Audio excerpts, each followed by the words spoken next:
have seen a civil rights movement catalyzed from our own streets, and we came together to protect our community from extremists. We have come together to mourn and grieve over the tragedies of community violence. But even as we have faced unprecedented amounts of challenges, we also have made unprecedented progress together. Right now, we have 9 major business development projects happening in Ward 4 in different levels of the projects that will help to jumpstart a strong local economy by creating hundreds of jobs. That is because of work that I've led and work that we've done together. There are over 600 of the most active group and gang members are no longer in the life and have stayed out of violence because of work that I've led with the Office of Violence Prevention and work that we have done together. We have 12 major infrastructure projects underway in our community that will help to expand our access to transit as well as make our roads safer because of work that I've led and work that we've done together. Our community, we deserve a vision of hope for Ward 4 and a plan on how to get there, and that is what I have brought as the council member. As your council member, I have worked relentlessly to make sure that we are moving towards a prosperous and peaceful Ward 4. I'm a proven leader who has been forged in the fire of the last 3 years, so I ask for your continued support. Thank you. All right, we're going to move to questions. 90 seconds for each candidate to answer the questions, and we'll start this first question with Philippe Cunningham. And we're going to start with specifically with the amendments that are on the ballot. And what I'm looking for is an answer. Yes, do you support? No, you don't support. So Philippe Cunningham, I'll start with you on the first charter amendment regarding Department of Public Safety. Shall the Minneapolis City Charter be amended to strike and replace the police department with a Department of Public Safety, which would include licensed peace officers, if necessary, with administrative authority to be consistent with other city departments to fulfill its responsibilities for public safety. And the question is, do you support this amendment? Yes or no, and why? And I want to make sure that you both understand the amendments. Okay, thank you. So, Mr. Cunningham. Yes, I do support this amendment, and what the reality is that this amendment is actually more than anything a nerdy, systematic restructuring of public safety in our city. What it does is it consolidates under one umbrella all of the different public safety functions and services that the city provides. Right now, it's nonsensical the way that it is set up. We have 911 underneath the city coordinator. We have the Office of Violence Prevention under the health department. We have pre-charge diversion programs in the city attorney's office. I mean, I could keep going down the list. MPD is way off by itself, operating completely as an independent agency.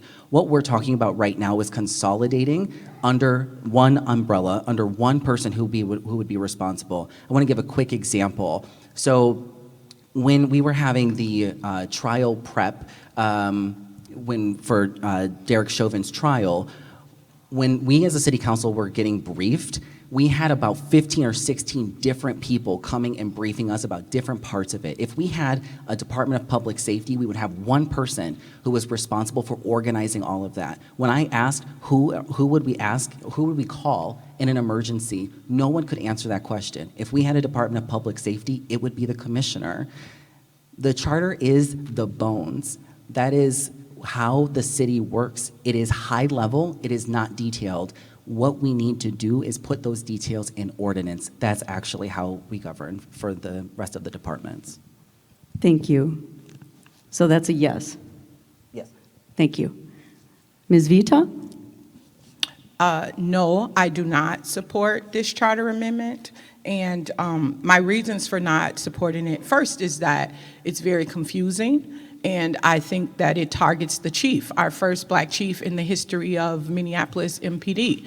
When I asked questions about this charter amendment, I was also told that there's no plan. I cannot support anything that doesn't have a plan in place. I don't know what's going to happen after this passes. What we've seen in our community over the last year and a half, we deserve a plan. We deserve to know what happens if this passes, what happens if this fails. And so I can't support anything that doesn't have action behind it. That's about a bunch of data, graphs, charts, studies, things that were done by the current council member and the current Ward 4 council member and his colleagues. Give me some strong language on what's going to happen. I feel like what actually is going to happen was left out of this. I can't support that. If you're supporting it, you should know what you're supporting and not just an amendment with vague language that is very scary, especially for some of us who's been through trauma in our lives before. If we're going to have police, how many police is there going to be a chief? Who's this person going to report to? So I need more clear definition of what this is, and it's a no for me. Thank you. We'll start with you on this one. So the Second Amendment, government structure, executive mayor, legislative council. Shall the Minneapolis City Charter be amended to adopt a change in its form of government to an executive mayor, legislative council structure to shift certain powers to the mayor, consolidating administrative authority over all operating departments under the mayor and eliminating the executive committee? And this question goes to you, Ms. Vita. Thank you. And this one is a yes for me, especially because of what we've been through over the last year. This council, this mayor is extremely divided, and all of our lives are at stake with this division. And so I do support having a stronger mayor system, because in times where we need executive decisions to be made, I would like to think that the mayor that we vote into office will be that person who can make that decision and not have to worry about if folks could put their differences aside for the better of our city, for the better of our children. If decisions can be made that affect us in a good way, and we don't have to worry about more and more children appearing on the news because they've been shot while jumping on a trampoline, that benefits all of us in the city. So I do support this amendment, and I support having a stronger mayor system. Thank you. Thank you. Mr. Cunningham? No, I do not support this, and the main reason why is because of what Ms. Viton actually just said was a good reason, is actually exactly the reason why you don't want to pursue it. You should never make policies based on personalities. Instead, it should be about good governance. The mayor already has executive authority to be able to make decisions in emergencies. We have actually been under an executive authority since last February, so we've actually had a taste of what a strong mayor system would look like. The only citywide elected official in City Hall, now I know that we have BET, so on and so forth, but in terms between the city council, we don't have any at-large. The folks who are elected citywide are inherently motivated to cater and center to the places that have more votes so that they can stay in their job. That is not North Minneapolis. We're working on it. We're trying to increase turnout. But if you want to maintain power and you play typical politics, the way that you do that is by chasing the areas that have the most votes. What this amendment does is that it actually takes power from North Minneapolis more than anywhere in this city. As a city council member, the work that I do is I fight day in and day out to make sure that when decisions are being made, that North Minneapolis is being taken into consideration. North Minneapolis has never had a mayor elected from here. And I think that that matters, because if we're talking about consolidating power, we need to have somebody who has our interest in mind, and we inherently don't have that now. It hurts North Minneapolis. Thank you. Mr. Cunningham, you're going to answer this next one. It's the third amendment, authorizing city council to enact rent control ordinance. And this is long, so I'm just going to read the first part. I know that they have printed out at the front of the entrance here. You can pick up a copy of the wording of the charter amendments if you're curious or want to see them. So you'll start this one. Mr. Cunningham, shall the Minneapolis City Charter be amended to authorize the City Council to regulate rents on private residential property in the city of Minneapolis, with the general nature of the amendments being indicated in the explanatory note below, which I'm not going to read, which is made a part of this ballot? Yes or no? This is a little bit of a harder question because this is more actually asking the voters for the authority for us to, as city council, be able to actually write a rent control ordinance. It is not actually saying, yes, we will have rent control following this. So yes, I support this being on the ballot because I genuinely want to hear from the voters whether or not folks want a rent control ordinance. The reason why we have to take this extra step is because of state statute. So generally speaking, I do support exploring what rent control could look like here in the city, but I think that we need to be very mindful about how are we incorporating lessons learned from other cities. There are many other cities that have implemented this. We can see where the lessons learned are, where the mistakes have been, unintended consequences, and be able to fold that in. But right now, where I'm at related to this charter amendment is that I am genuinely wanting to hear from the voters as to whether or not folks would like the city council to move forward. This is an unusual step in this process because of state statute. So just to clarify, this ballot question is not yes or no, will we have rent control? It is yes or no, do you want the city council to consider bringing forward a rent control ordinance? So I just want to make sure that we're clear on that. So if you hear from no one, how would you? I mean, I'm trying to get. So I did sort of answer that about like Yeah. whether or not I support rent control, Right. which is yes. I think that we need to. I do support us looking into it, but we Thank need to be you. incorporating other lessons from other cities. Thank you for clarifying. Yep. Ms. Vita? Thank you. This one is also a no for me. As I'm out knocking doors in Ward 4, I'm speaking to renters, and a lot of them are confused about this and wondering how this is going to affect them as renters and haven't been educated on this being on the ballot. So maybe the organizers who have worked on this haven't reached out to enough Ward 4 residents in particular. And what I'm hearing from folks is they've heard from maybe their landlords or others that they don't know what rent control looks like for Minneapolis, and they may sell the property. In particular, I talked to a woman who's lived in her rental home for 25 years, and she's worried that if her landlord sells the property, she won't have somewhere to live. This place feels like home to her. She has no reason to move, but if her landlord sells, she doesn't know if the new person is going to rent to her, and she may be out of her house when rent control is passed. This is not about passing it, but there's been a movement around this, and I feel like the current council should know, like, what the ordinance is going to be, if this passes or not. Again, what's the plan? If this is going to pass, if it's not going to, how do we move forward? Because there's a huge movement around rent control in the Twin Cities, and as a advocate myself, I know that these types of organizations lobby our council members and tell them what their goals and plans are. So be straight with us. Tell us what it really means. Thank you. Thank you. All right, I'm going to move to questions. And we've got some different areas of focus: policing and public safety, city government, housing, traffic safety, et cetera. And these have been gathered from a variety of sources. And if I can attribute it to someone, I'll let you know.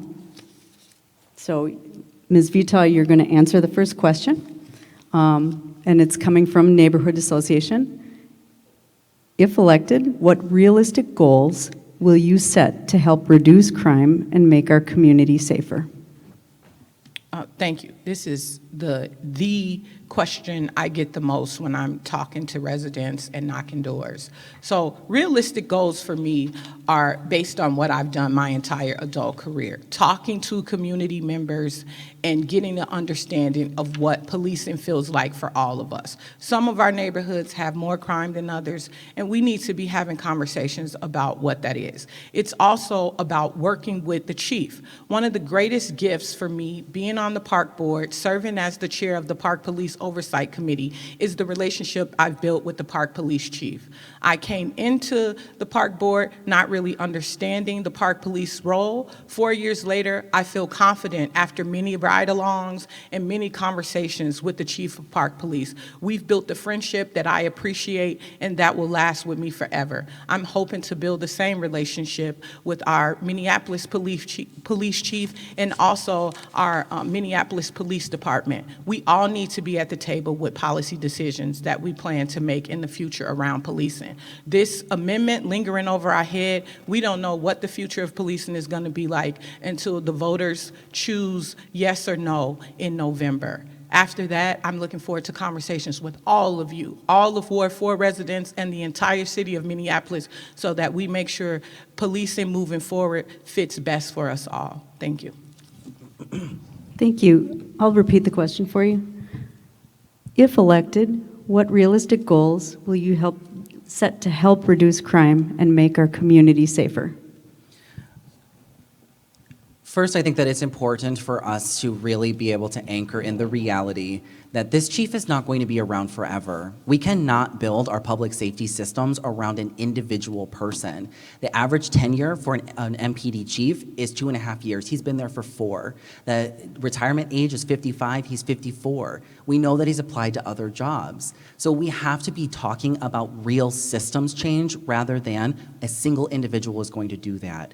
The way that we actually build true public safety is by actually solving public safety problems. And what I realistically, the goals that I bring forward are really within a 5-step, if you will, 5-step plan, which is building out alternative responses to certain types of 911 calls. So that's having, for example, mobile mental health teams to emergency mental health crises. The second is building out, investing in public health approach to public safety, so looking at evidence-based violence prevention and intervention strategies, not just investing in what has already failed. Looking at transforming policing rather than surface-level reforms, building out re-entry support networks for folks coming back to our community after being incarcerated, and common sense public safety governance structures. What we are dealing with now is a system that we know doesn't work. It has never worked here. Putting more money into a failed system is not going to move our community forward. Thank you.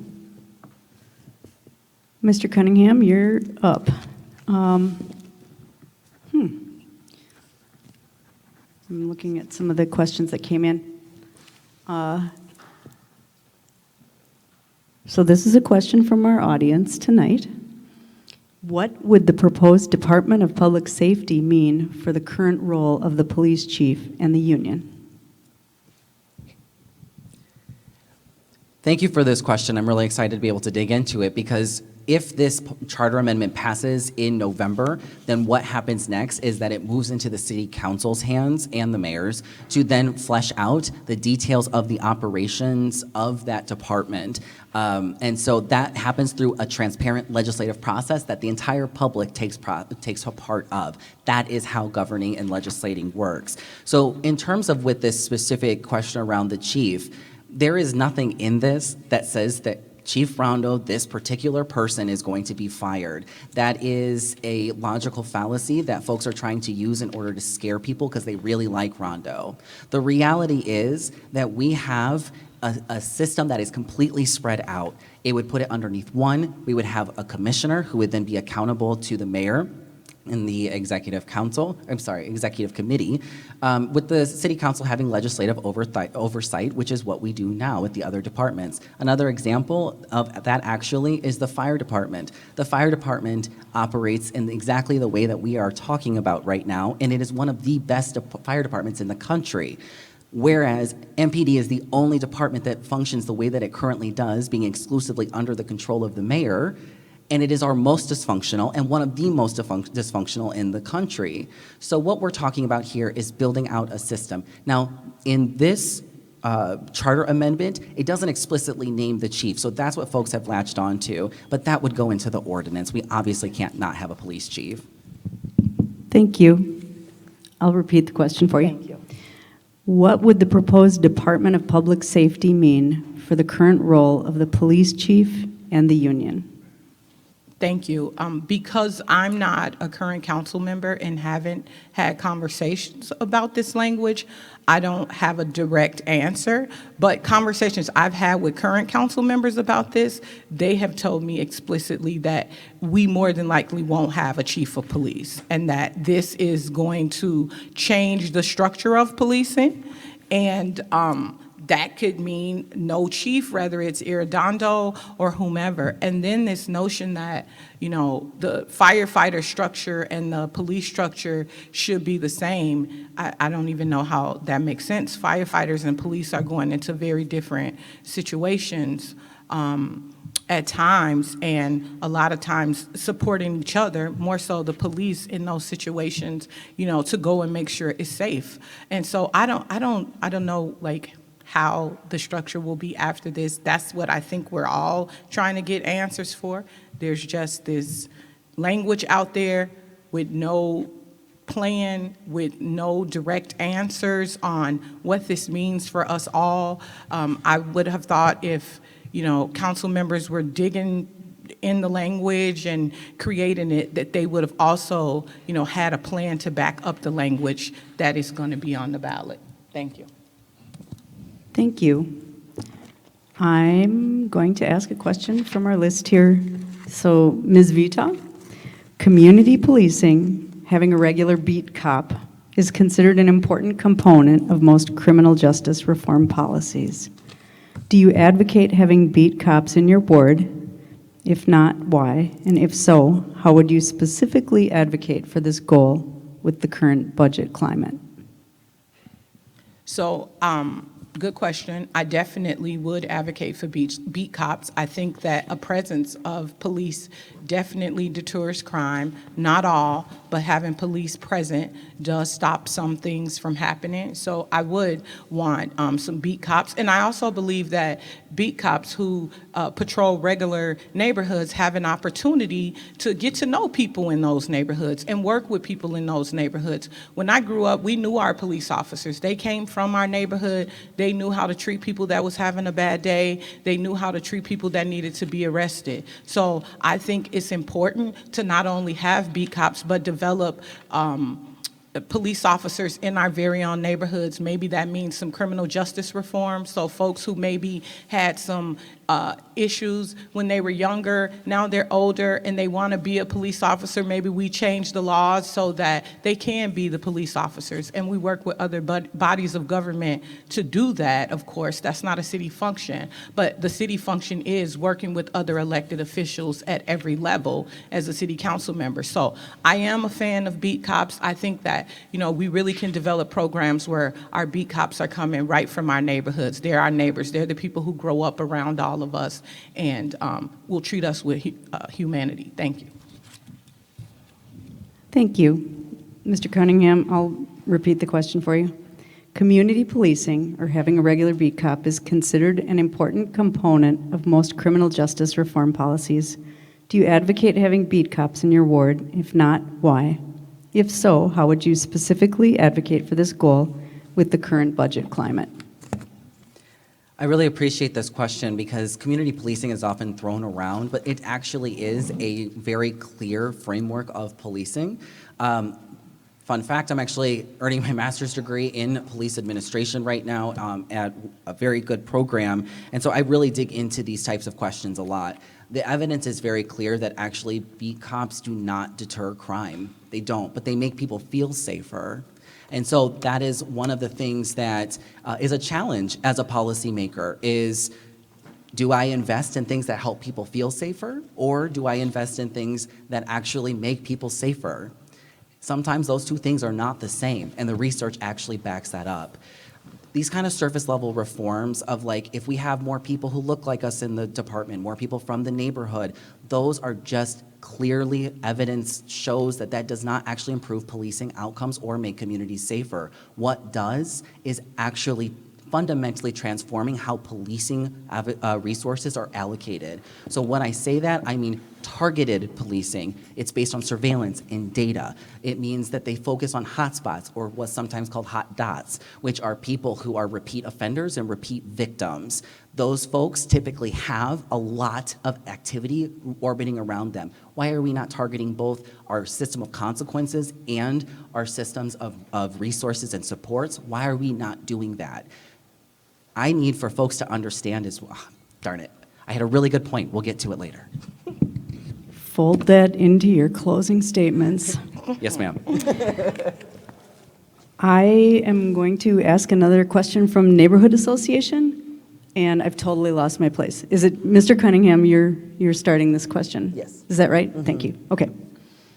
How would you change the police force so that police can respond to purposeful crime of all kinds, but have a different response or response team that can address activity caused by a variety of issues, such as mental health, homelessness, poverty, any number of drivers that cause people to stray outside the bounds of the law?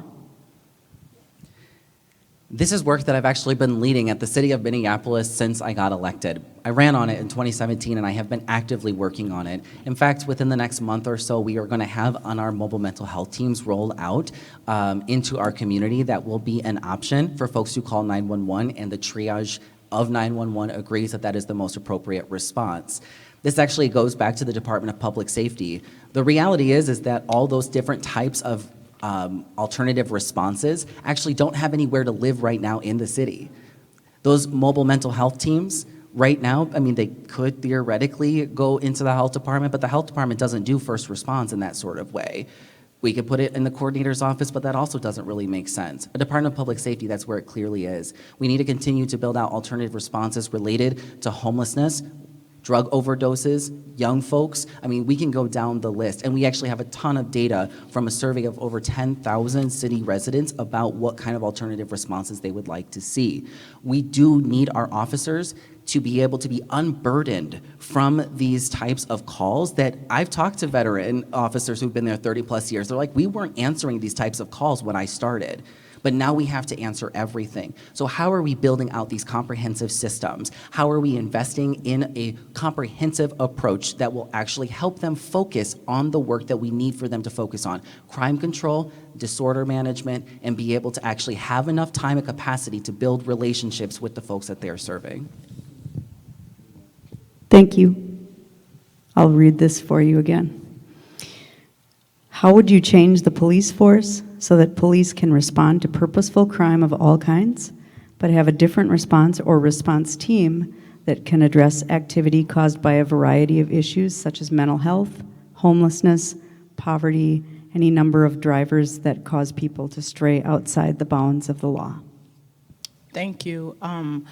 So I do support us having additional support for those kinds of calls. Along with the police, it's interesting that my opponent said that he ran on this in 2017. It's 2021, and I haven't seen any of this happening.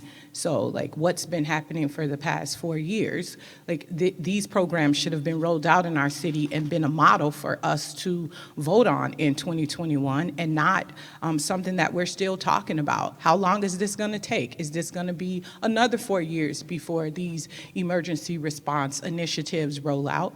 Because I haven't seen them happening yet. And one of the things I'm interested in exploring is, you know, satellite sites for policing.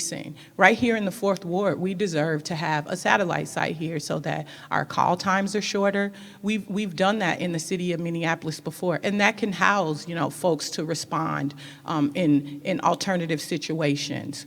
And so I'm open to the idea of exploring those. Again, we need to have clear plans in place that folks understand, and timelines of how this is going to happen, and money and budgets allocated for these things. It needs to be clear to us where it's going to be spent, how it's going to affect Ward 4. Is this going to be another service that's used in neighborhoods that are more affluent than ours? We need to be clear on this. How is this going to roll out? My opponent said 4 years ago, he started it. Let's do it. Thank you. Thank you. I'm going to take a question from the audience. It's your turn.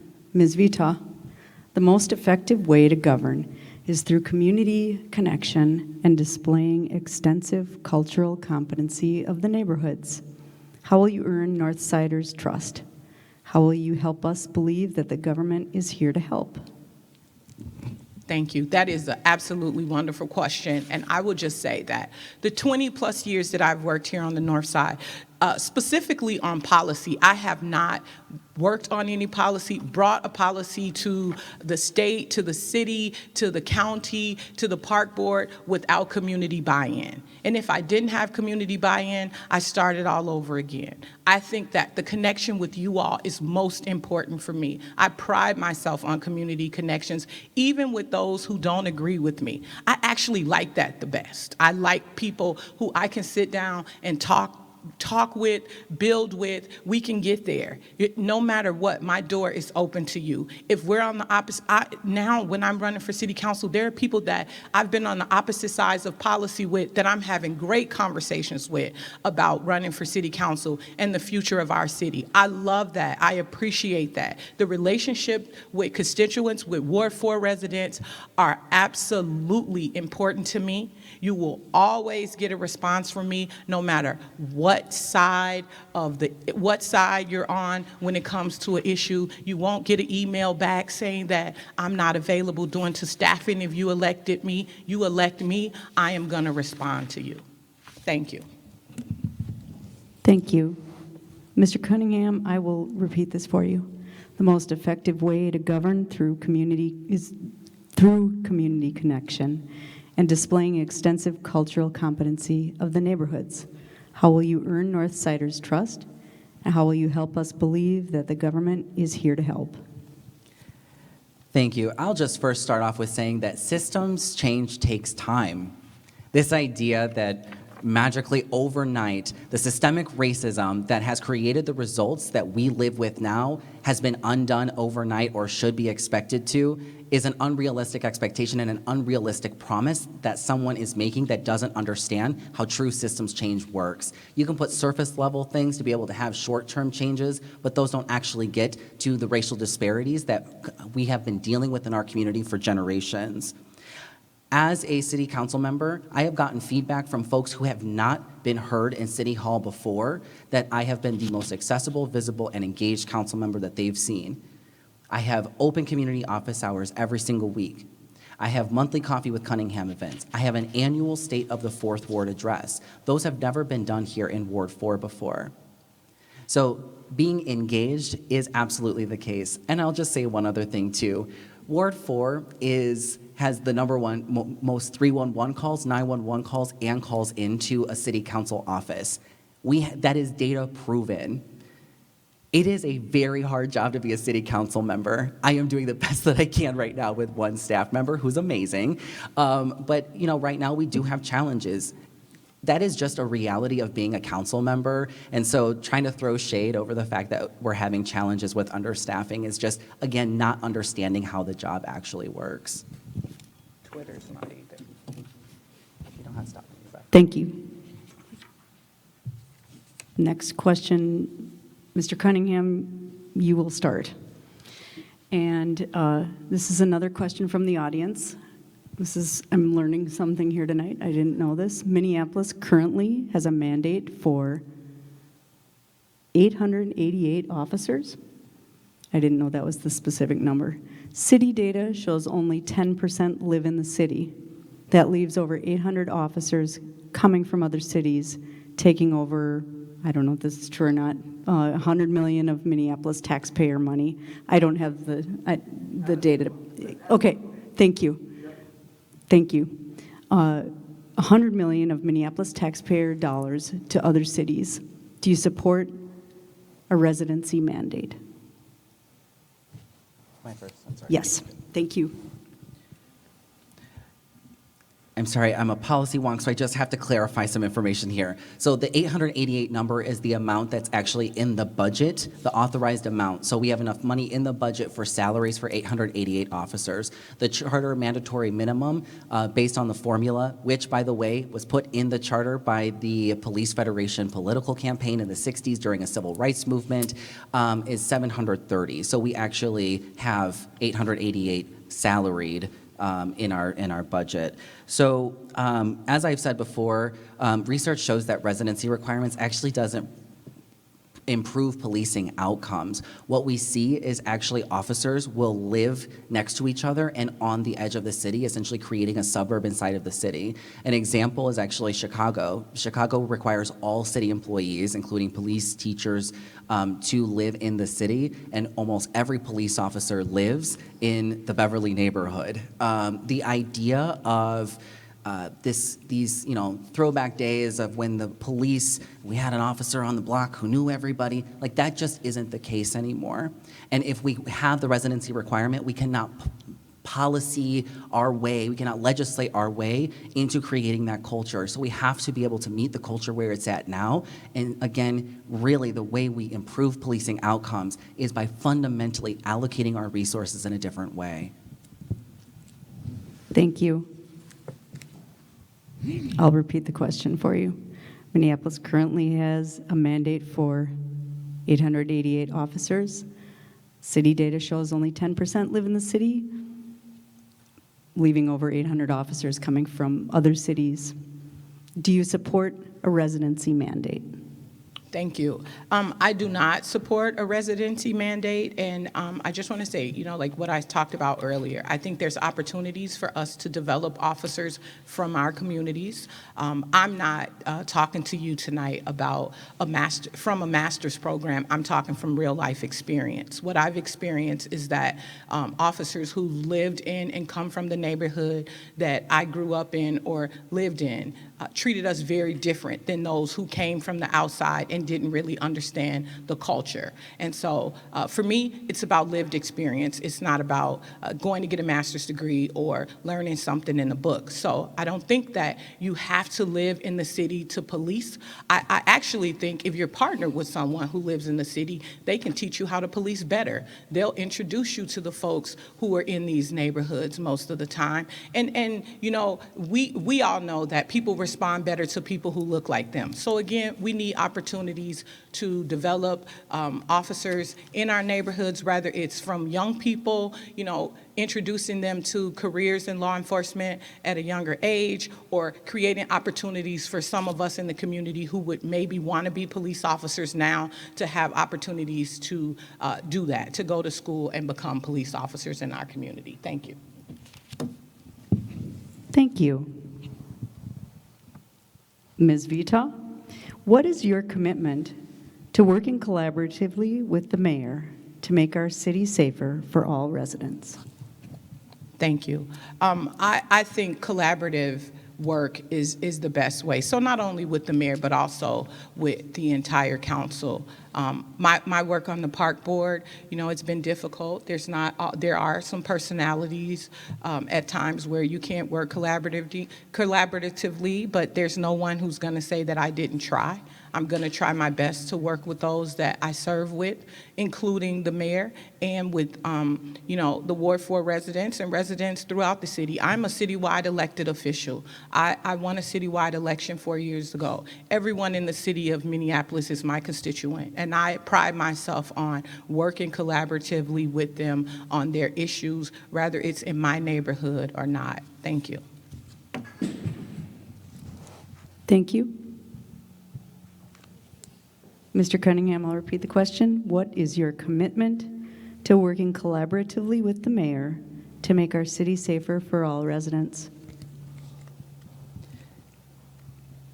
I'll just quickly circle back and just say that one of the parts of my lived experience is that my lived experience has not been considered valid enough in order to back up my policy analysis. So I have actually had to now go earn 2 master's degrees in order to be considered valid enough. So I think that that's necessary to say that as a Black trans person, I absolutely have lived experiences that are valid, but have not been considered in this role. So I've had to go above and beyond in order to be able to be considered valid.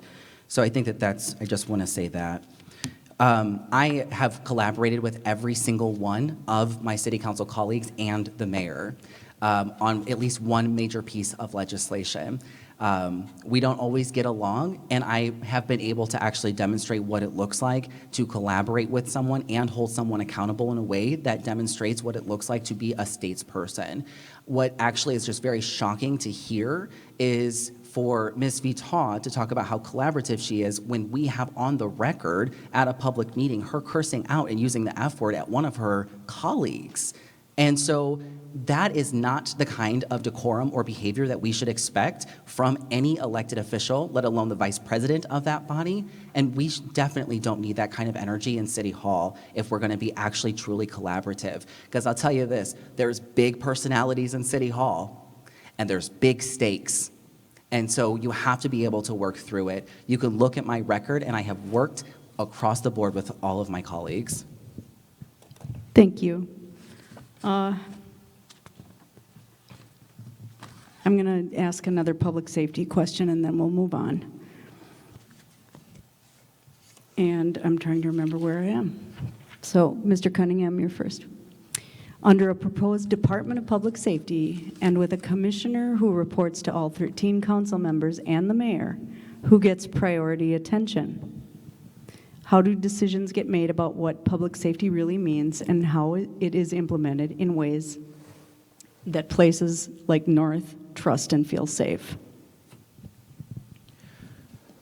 So the way that it works within our current system is that we have an executive committee, which is made up of the mayor and 4 city council members, and that is actually really where the crux of power is in City Hall. Those are the folks who actually appoint and remove department heads, for example. So the way that the decision-making process would work would mirror the way that it does with all other city departments. So the mayor has the ability to do the day-to-day operations. The mayor works directly with the department heads, and the city council legislates. So we pass legislation, and then we hold folks accountable for actually implementing our legislation with fidelity. That is a part of the work in order to make sure that when I, as the Ward 4 council member, for example, when I first, about 6 months into office, the data that we had on groups and gangs was about 18 months out of date. And that was impacting the kind of work that we needed to get done. So I passed a staff direction requiring OVP, the Office of Violence Prevention, to work with MPD to update that list of groups and gangs so that we had the most updated information. But I couldn't actually get that implemented until this year. I did that in 2018 because I don't actually have the authority to direct MPD in our current structure. It was pretty much, they were like, oh, this is actually a good thing, so we will do it because it's a good thing. But it took them saying yes before it got done. Thank you. I'll repeat the question, Ms. Vitaw. Under a proposed Department of Public Safety and with a commissioner who reports to all 13 council members and the mayor, who gets priority attention? How do decisions get made about what public safety really means and how it is implemented in ways that places like North trust and feel safe? Thank you. So when we started, you said that we wouldn't be asked questions that were specific to current council members, and I feel like this one is, because that is not an actual function right now. That's like a fairy tale function that the council is saying we're going to have if the charter amendment passes. So I would have no way of understanding how this Department of Public Safety is going to operate, because it's non-existent right now, and we don't know if it's going to be based on the charter amendment. Thank you.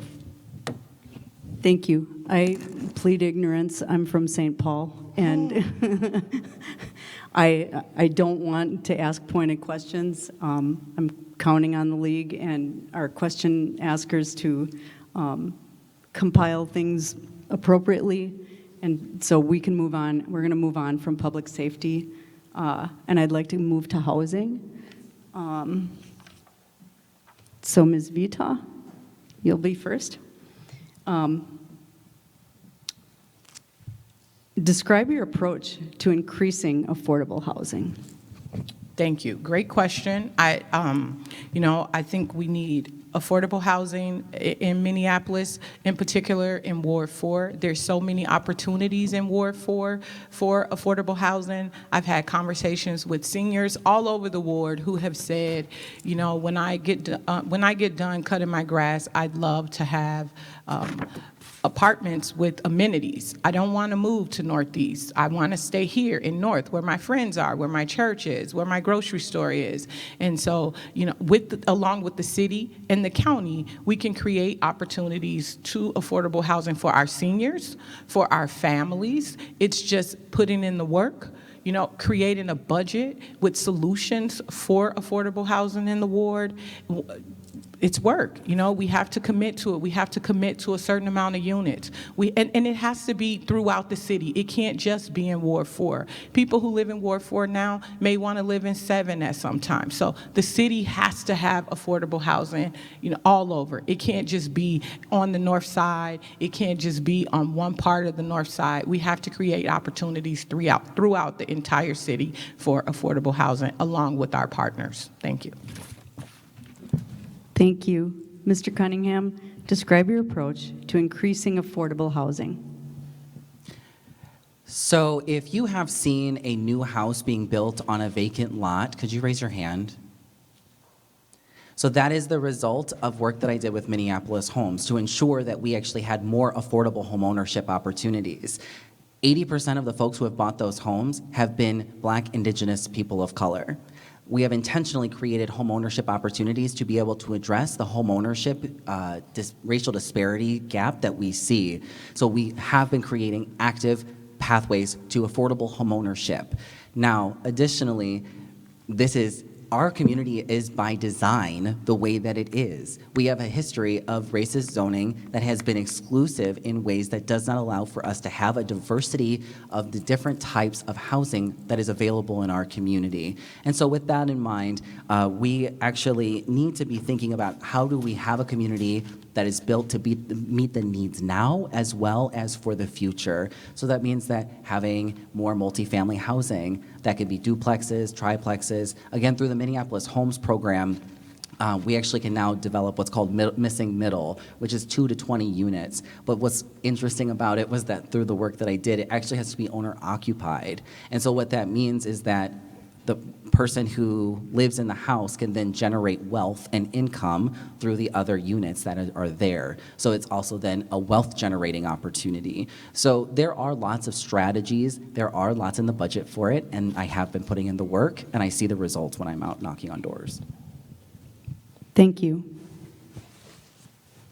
Mr. Cunningham, if elected or re-elected, how would you hold landlords accountable for providing unfit housing for Northside tenants?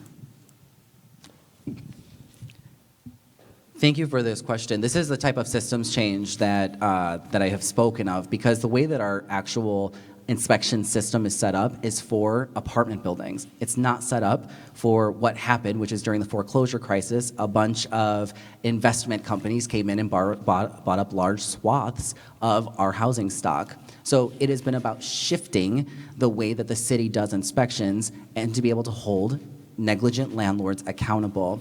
So, for example, Havenbrook Homes or Front Yard, I've been working on that since I got into office. What we are now seeing rolled out is actually what's called portfolio-based inspections. So now every single house that Front Yard or Havenbrook Homes, whichever you want to call them, owns will be inspected, and they will be held accountable for each and every code violation in every single one of those homes. That is the kind of systems change that takes time, but we have gotten there, and it helped because the tenants themselves organized. We can't do this alone as council members. We have to be able to work alongside and organize with community. And so community showed up, and we were able to push forward this major systems change of a portfolio-based inspection system. That is how we hold these landlords accountable that have these huge portfolios of hundreds and hundreds of houses, rather than doing it one at a time and hope that we catch them enough that it hurts their bottom line. Thank you.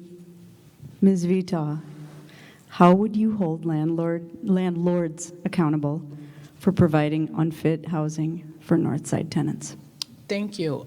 So first, we need to all be working together. We need, as elected officials, we need to be working with these landlords and these tenants and holding them accountable, whether that's through inspections or through, regular visits, checking up on our constituents and making sure that these landlords are doing what they are supposed to be doing after they're inspected. Follow-up is extremely important in these situations. My fear is, we put this pressure on folks to do things, and then we have a lot of unhoused people in our communities. We can put inspections out and we can follow up, but we have to make sure that things are getting done, that these units are livable, and that we're not taking properties away from people, because what do we do with those families who are living in those spaces and need somewhere to go if we're asking them to, we want them to have livable spaces, but we also want to make sure they are housed. What's the alternative if the property is taken away from the landlord and we're not working with the landlord to make sure that they have the resources and the means to fix those properties? Sometimes landlords are barely making it themselves. Not every landlord is a Havenbrook. Some people just own one or two properties and, are barely making it. So what type of city resources can we offer to make sure that those landlords, if they're failing, have the support that they need? Thank you. I've got two questions that I sort of want to combine. It looks like the same person who wrote the last one has written another one that I like. But it looks like it's specifically pointed toward home ownership. So I'll read the question and then I'll back it up with one of our questions, which is, how does home ownership fit into your view of affordable housing? So Ms. Vita, the housing market is rapidly growing. This is pushing out longtime residents due to increasing property taxes. So when I read that, I'm thinking home ownership when I hear property taxes, because renters don't often understand or experience it firsthand. So what will you do to stop the push out of Northside residents? Thank you. This is a great question. I hear this a lot, especially from seniors who've lived in their houses for a long time in North Minneapolis, who have paid their homes off, who live on fixed income, and they see the taxes rising. I've seen my taxes go up every year in North Minneapolis, and I can afford it, so I'm not in that situation. But I am committed to making sure that the people who live here currently and want to stay here are offered resources from the city and the county so that they can stay here. That is just, that's a no-brainer. We want to make sure that our neighbors are here, that they feel comfortable and not on edge that they're going to lose their house because of a tax bill. And that's the easy thing for us to do at the city level. That's money that we have because we are tax paying to help offset some of that. You can't change the growth in the taxes, but we can definitely help with some subsidies and things like that to make sure our neighbors can stay here. And like I said, I've heard this most from seniors who feel like they're being pushed out by younger couples because they can't afford taxes and they can't afford some of the growing expenses that comes with being homeowners because they are on fixed income. Thank you. Mr. Cunningham, the housing market's rapidly growing. It's pushing out longtime residents due to increasing property taxes. What will you do to stop the push out of Northside residents? And then the overall question was, how does home ownership fit into your view of affordable housing? Yes, I would say that affordable housing in Ward 4, one of the things that I've heard the most from folks is that they want to be able to access homeownership. And so that's why I focus so heavily on the Minneapolis Homes program. You know, what we're seeing with the increase in property taxes is directly correlated to an increase in the property values. Those two things are hand in hand.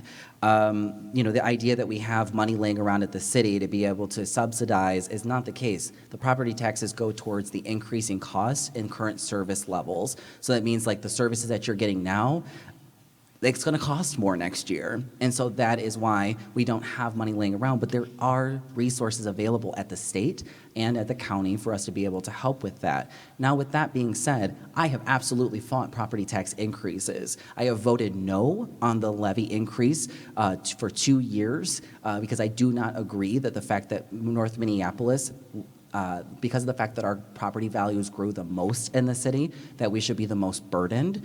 And so I have actually actively fought that. So that is something that I think is very important. When we talk about affordable homeownership or affordable housing, we can't forget that tax bases, property taxes are very, very important within that. I've talked to somebody who she is $100 always away from either not having a phone or not being able to pay her mortgage. We have a lot of cash poor folks in the ward, and so we have to be mindful of how all of that fits together. Thank you. Time flies.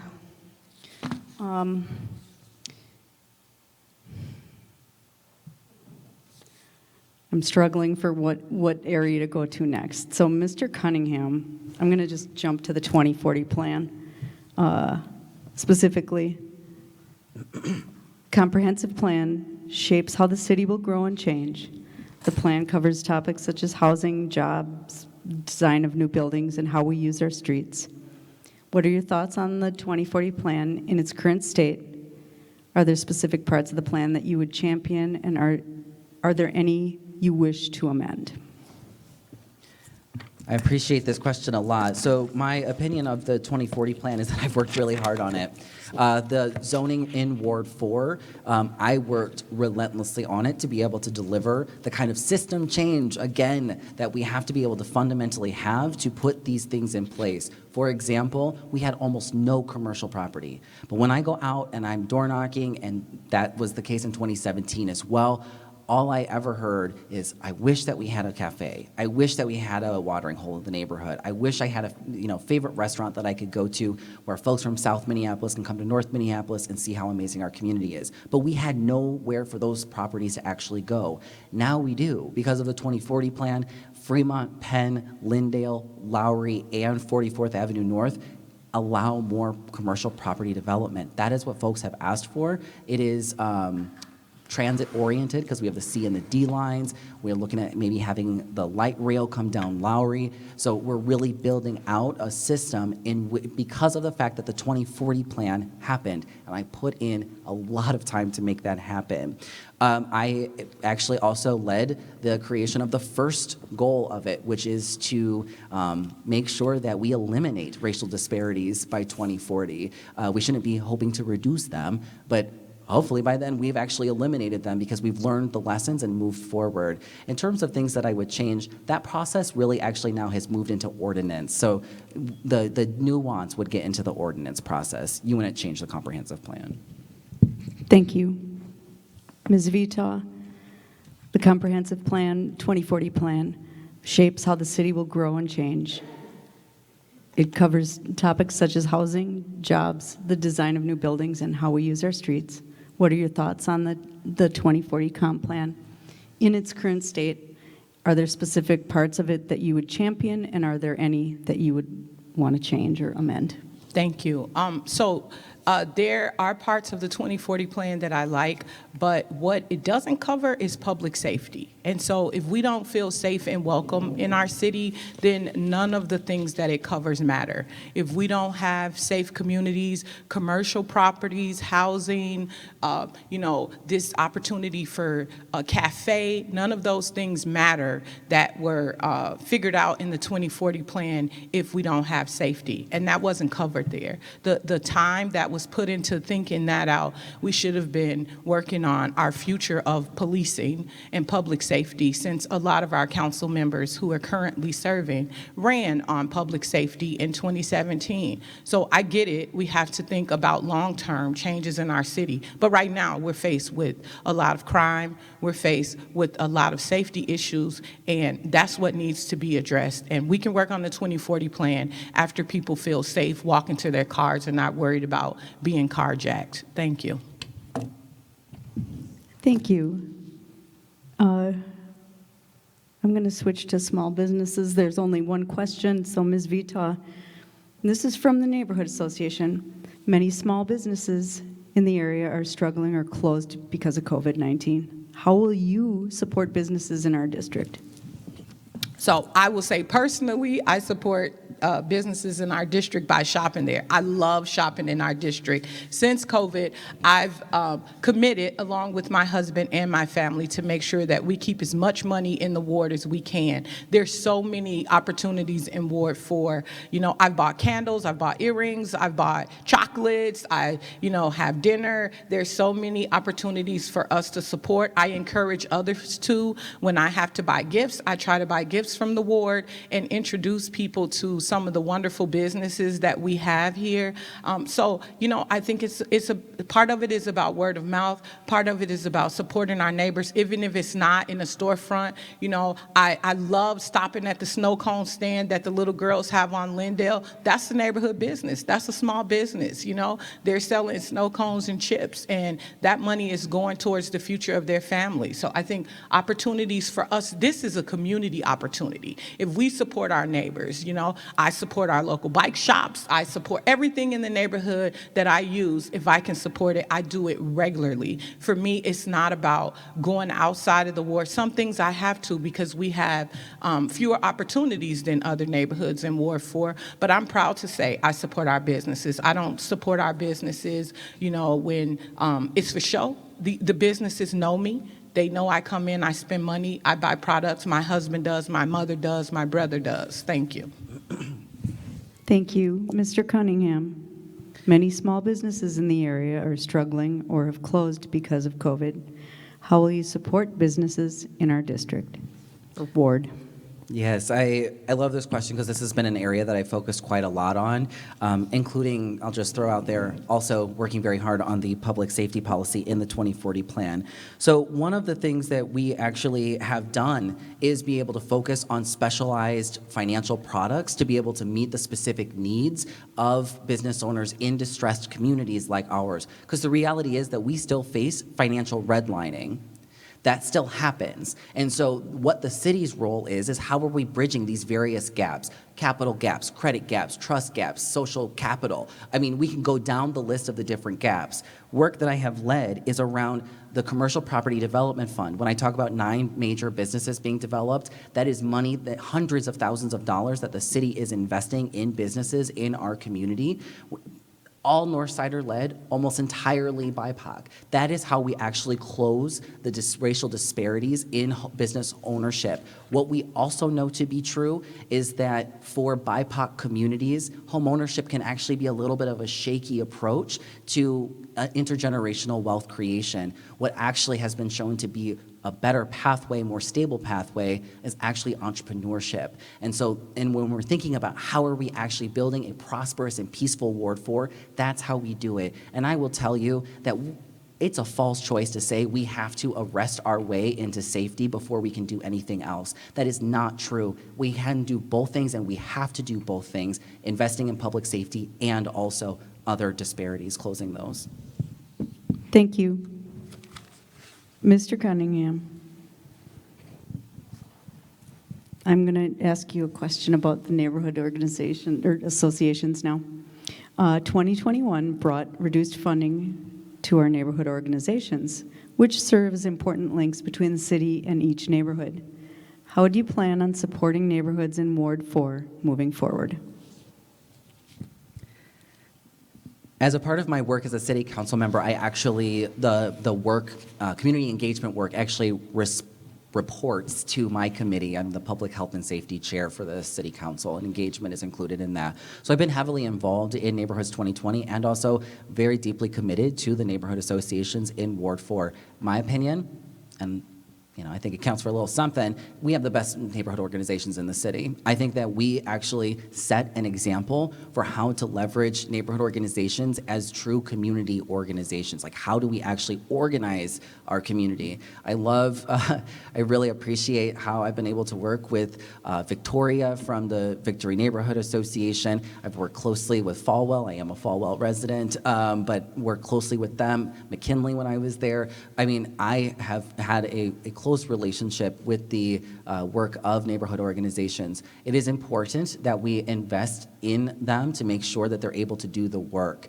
It's a very interesting dynamic because they're both independently operating organizations and also an extension of the city. So how do we find that right kind of balance? And that is the kind of work and questions that we need to answer together as we move forward with the Neighborhoods 2020 implementation. But we have done some really good work. We all saw cuts. $160 million were cut from the city budget last year. So as we are trying to move back into recovery, we have to make sure that neighborhood associations are invested in as well. Thank you. 2021 brought reduced funding to our neighborhood organizations, which serve as important links between the city and each neighborhood.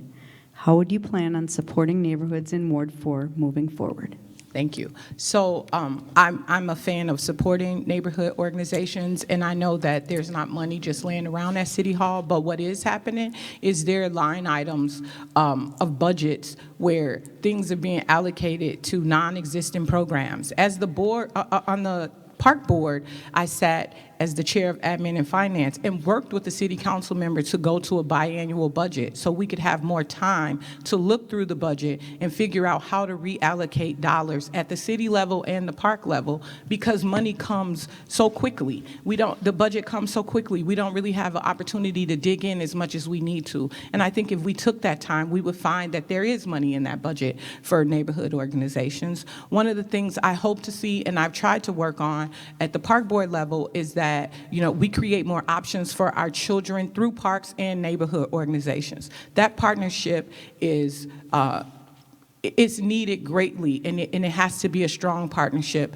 My work with young people over the years, I haven't known a lot of them who knew what their neighborhood organization was and like how to use resources in their neighborhood organizations. So I'm hoping that that's something we can work on. We can create stronger partnerships with our young people, with our neighborhood organizations, with our parks, and we can find funding within all of those bodies of government to make sure that our neighborhood organizations are funded heavily. Thank you. Thank you. This is in the other category, but it doesn't seem other at all. This is from a neighborhood organization or neighborhood association. What is your plan for the youth in our community, Ms. Vita? Thank you. So my plan for the youth in our community has always been, as I said, I was one of the young people 25 years ago that we talk about as young people now. I've always worked to try to create opportunities and successfully created opportunities. I myself at North Point have employed over 300 Northside youth as a part of my Breathe Free North program. And so job opportunities. On the park board, I've worked to make sure that young people had jobs through Teen Teamworks, finding money in the budget, $1.3 million to make sure that we had youth violence prevention dollars over this last year when we've seen a spike in violence in our neighborhoods. And my commitment has always been to young people. They need opportunities. They need someone to talk to. They need housing. They need food. They need mentors. And so I will always be committed to the young people of North Minneapolis, as I've always been. Again, I was one of those young people. I moved here over 30 years ago, and this community welcomed me, my mom, my sister, and brother, and they helped my single mom raise us. So I feel called to always give back to the young people of North Minneapolis. Thank you. Mr. Cunningham, what is your plan for the youth in our community? Before I got into elected office, I actually worked with young people. I was a youth worker and actually special education teacher for over 10 years. And so youth development has a very special place in my heart. And also, I really am who I am today because of the extracurricular activities that I did. I was a dancer, I was in band. It might be shocking, but I was an overachiever, so I could play 16 instruments, like I was extra. But that enrichment really made a difference in my life and helped me to be who I am today. And so what is very important to me is to make sure that young people have those avenues to be able to fully grow into their confidence and find who they are. I am who I am today for that. Now, what that looks like in practice through the city, I'll also say that I chose to go into city government. When I left the classroom, a lot of folks asked me, why don't you go work for the central district? And I was like, because we need people in City Hall who understand how kids work, who understand how families work, and understand the classroom. And so the work that I have been doing has been working closely with the Youth Coordinating Board. I actually just, we had an unprecedented amount of money that got moved over. I led that for $1 million to be invested in youth enrichment programming. And it's gonna be this really cool new system that I've been working on of a youth investment fund, because we've seen huge amounts of money be cut from out-of-school time programming, so we have to make sure we fill that back in. Our young people need employment opportunities, mentorship, and so on. So that is a very important part of City as well. Thank you. Mr. Cunningham, I'm going to ask you a traffic safety question. And this is also from a neighborhood association. How do you propose to protect the neighborhoods from speeding traffic? 20 is plenty is a city ordinance in residential areas, but it doesn't seem commonly enforced throughout the city. If there is one topic that has truly given me heartburn as a city council member, it has absolutely been traffic enforcement. MPD declared that they were not going to have a traffic enforcement division as of about 2013, 2014, without actually putting a new system in place. So when I got into office in 2018, I have subsequently worked diligently to put a new system into place. Essentially, what we have now is it is up to the discretion of individual officers who are on duty whether or not they want to pull people over for moving violations. That is not a sustainable way, because that is not systematic. It's individual discretion. And so I have, it is a very complex issue, I will tell you. That was something that I've had to come to learn. So here's where we are, is that we can have speed bumps all we want. We can have those sort of different traffic calming, but those work only to a certain extent. We actually have to layer on the strategies. So we have to have better driver's education access. It's super expensive, so a lot of folks don't do it. We have to be able to have better enforcement, which doesn't just rely on the police. And unfortunately, according to state law, it actually is only the police who can enforce moving violations. We can't have traffic cameras. We can't have those kind of automated enforcement. We can't have civilian-led enforcement. So this is really going to take all of us. It's going to have to take changes at the state. It's going to take changes at the city. But whew, this is a very hard topic, but I live here too, I know. Thank you. Ms. Ms. Vita, I apologize. How do you propose to protect the neighborhood from speeding traffic? 20 is plenty is a city ordinance in residential areas, but it doesn't seem commonly enforced throughout the city. Thank you. I would agree that, there's a lot of speeding going on right now. My husband told me a couple months ago, when you're at a stop sign or not at a stop sign, wait and count 10 seconds before you go through, because no one's stopping anymore. And so we need traffic enforcement, no way around it. We need to make sure that people are stopping, and if they're not, they're being ticketed for not stopping. I myself, lots of young people I've worked with have not had the opportunity to go to driver education. They just start driving a car. They drive the friend's car, a family car, and they don't have a driver's license. We need to create a pathway for our children to get a valid driver's license and to be educated on a car is a weapon. Someone can be killed in a car. A car is a weapon. I've taken kids myself, hundreds of Northside kids, to take written exams, driving exams. We need to also, educate ourselves on being a model for driving with our children. Some adults are speeding. I see it. There's a lot of people are going places real fast and actually going nowhere. We have to work together on this. The speeding is out of control in Ward 4. It's dangerous. It's scary. It's scary to walk your dog because folks are just speeding across the street. We absolutely need traffic enforcement. Absolutely, we need it. Thank you. We're running out of time. There's a question on here that I think is valid, and I want to ask it. It's really asking for problem solving on the fly, it feels like. So I'll start with you, Ms. Vita. Where are the gaps in our mental health and addiction programs in Minneapolis, and how would you change the way that the city addresses these concerns? Thank you. That's a really good question, and I've dealt with addiction in my family and access to resources while living with addiction. The gaps, I believe, is where are the resources in our neighborhoods? If people are living in neighborhoods and they can't access those resources right here, it's a little harder. I will tell you, my mom was addicted to drugs in the 90s, and she went to treatment right here in North Minneapolis. Turning Point used to be for women. She completed her treatment program there over 20 years ago, and she still lived in the neighborhood. She worked in the neighborhood. We have to have access for everyone, young people, adults, whoever need resources, and they have to be tailored to our communities. We can't expect folks to, be in the phase of their lives where they're trying to get help, and then we ask them to shift every single thing that's happening in their lives, their neighborhoods, their friends, their networks.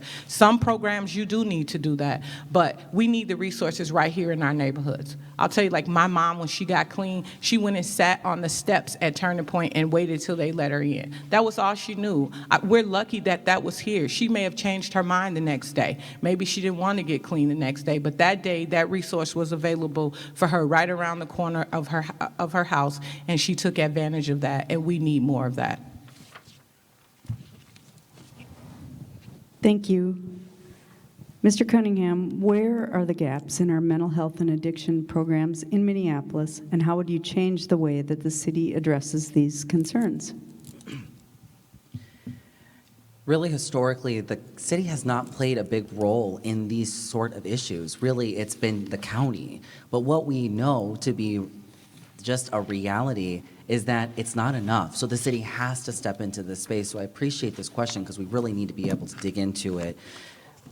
I was, actually just a couple months ago, I had a constituent call me and say, I have a 15-year-old black boy in front of my house and I think he's having an episode of psychosis. I don't want to call 911. What should I do? Will you please come help?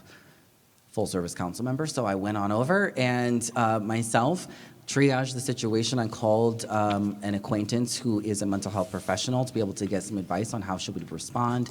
And we worked together, me and this community member worked together to get this young person to a hospital.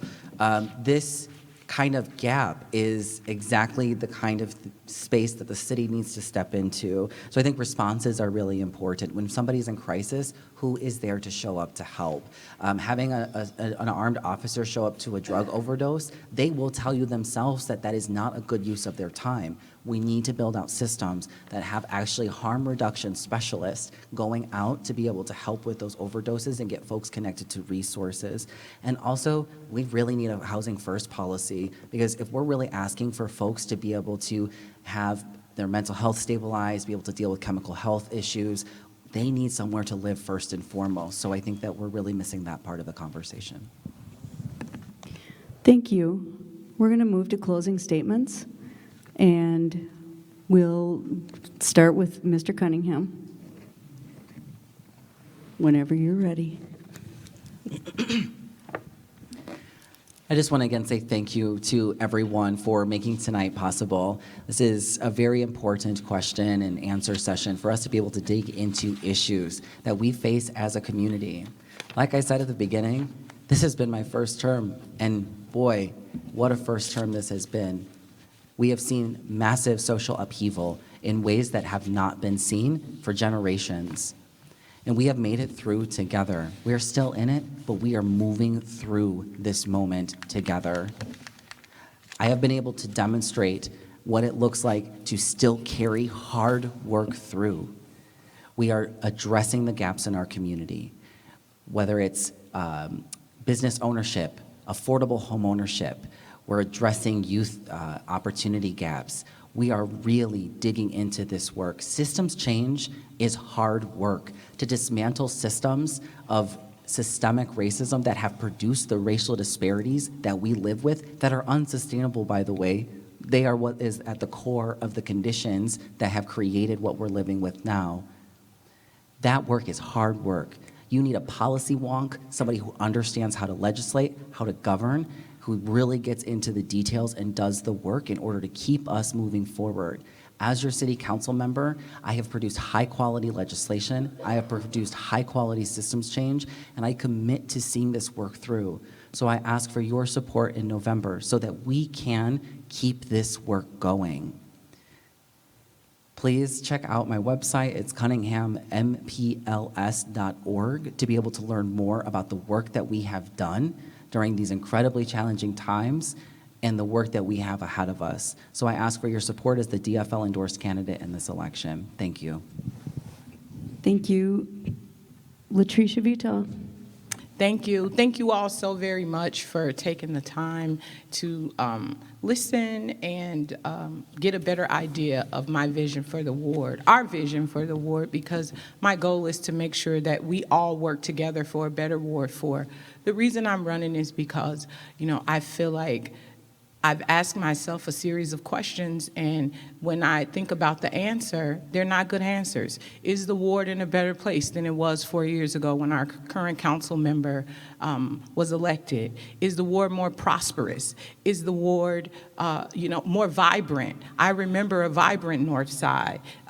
The council member talked about the system being flawed. How's the council member worked since 2017 to make sure that MPD is not flawed? That's 4 years that we've spent, and we're still saying we're in the same place that we were 4 years ago with policing. And so I'm asking for your support tonight for a better Ward 4, for the Ward 4 and the North Side that welcomed me and my family over 30 years ago. The North Side that felt like a small town, that you felt good about out cutting your grass with your neighbors on a Saturday morning. You knew everyone's name. People weren't afraid to come out the house. People felt like this neighborhood was their neighborhood. I'm asking for your support so that we get back to that. We get back to the North Side that I know, the North Side that I love.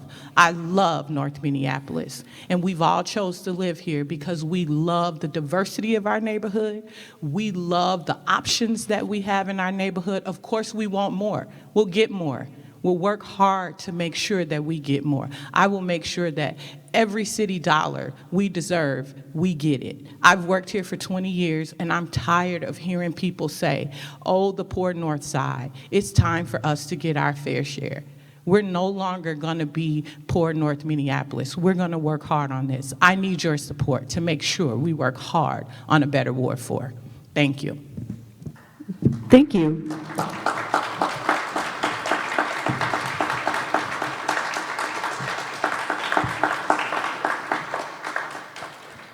The League of Women Voters in Minneapolis would like to thank you all for being a part of this Ward 4 City Council Candidate Forum.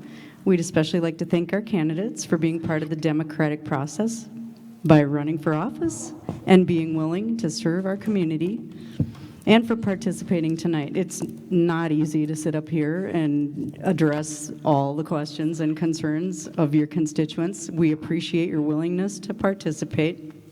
There's never enough time to cover all the issues.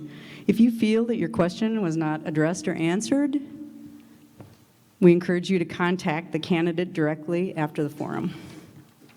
The League also researches issues, I gotta make a plug, important to our members and to the health of communities.